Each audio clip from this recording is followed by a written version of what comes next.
Sterling do their due diligence. Texas Sterling is doing a project in District B right now. I've talked with Mr. Terry, numerous times. That's not the question. The question I asked was that I believe we need to reconvene and try to figure out, because once it goes out, it's advertised with a breakdown of minority, women, small businesses, and they make their bid based upon that and they couldn't find anyone, we're still losing the opportunity to hit our goal.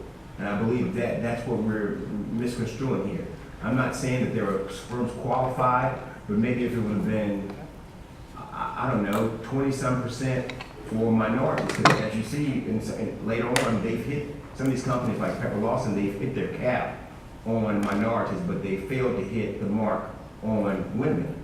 So I'm questioning the process in which we advertise via the RFP.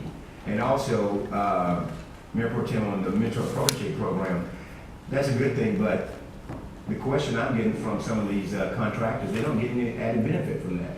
I believe we need to give them bonus points for taking on that role to growing the capacity and growing our small businesses within the city of Houston.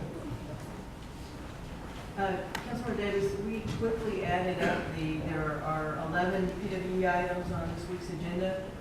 7 of the 11 items have an MWBE goal that exceeds, or MWBE contracting that exceeds the goal.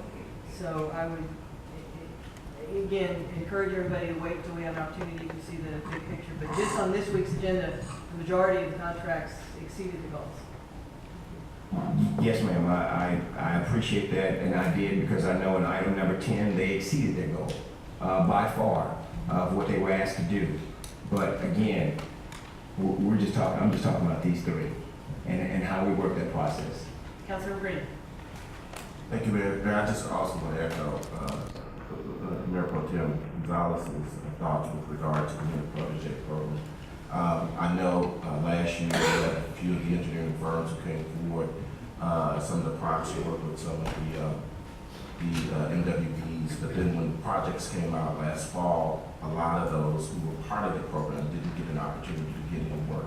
So we're going to have this Mentor Protege program here with the city and have all these small businesses and primes invest their time to move forward. I would hope that we would also at least provide them an opportunity to show what they can do. Councilor Cohen. Thank you, Mayor. I'd just like to get a couple of things sort of clear in my head, and I have a question for Councilmember Davis. First of all, in my head, the goal is part of the bid process. So when I'm bidding on something, and let's assume that I'm being completely honest about it, I'm going to bid based on that goal. And yes, I can do it, I can try to do it, I'm going to do my best to do it. If I'm less than honest, I know darn well right from the beginning I'm not going to be able to meet that goal. And I don't know whether there's any penalty, whether OBO looks and says, right from the beginning, it was apparent that this is not the first time you've said you can meet a goal, and you haven't, and yet the contract was awarded. So, and I'm a little bit confused about how that plays into getting the award. I understand that a goal is purely a goal, but the other piece of that is Councilmember Davis said that, I believe you said that companies should get a bonus for meeting their goal. Am I correct? Can I ask Councilmember? Mentor Protege. He said he was talking about Mentor Protege. Oh, it's just Mentor Protege? Okay, so they should, I'm sorry, I didn't realize it was just for the Mentor Protege program? Well, if we want to incentivize for meeting, let's do that too. Well, no, because the other side of that was, and then what kind of penalty do we have if they don't? Councilmember Cohen, every one of these contracts, you'll see a statement from the Office of Business Opportunity attached, and you're right.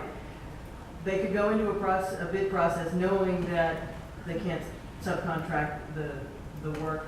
OBO's responsibility is to make sure that they contacted qualified firms, that if there are qualified firms on our list that weren't quite contacted, that they are made aware of that And so OGLE's responsibility is to follow up and make, and to test, so yes, there is a firm, there is an entity that tests the good faith. And and just out of curiosity, based on the numbers of contracts that are put out there, can OVO handle that, in terms of person power and all that? Well, we have significantly increased the size of the Office of Business Opportunity, which was the MWBE Contract Compliance Department. We have a higher goal than we ever have in the past, and we are meeting a higher goal than we ever have in the past. And so I think that the proof is in the outcome. And again, 7 of the 11 contracts exceeded what the target was. Okay, thank you. Thank you, Councilor. Further discussion? Moving to a vote. Favoring? Opposed? Item carries.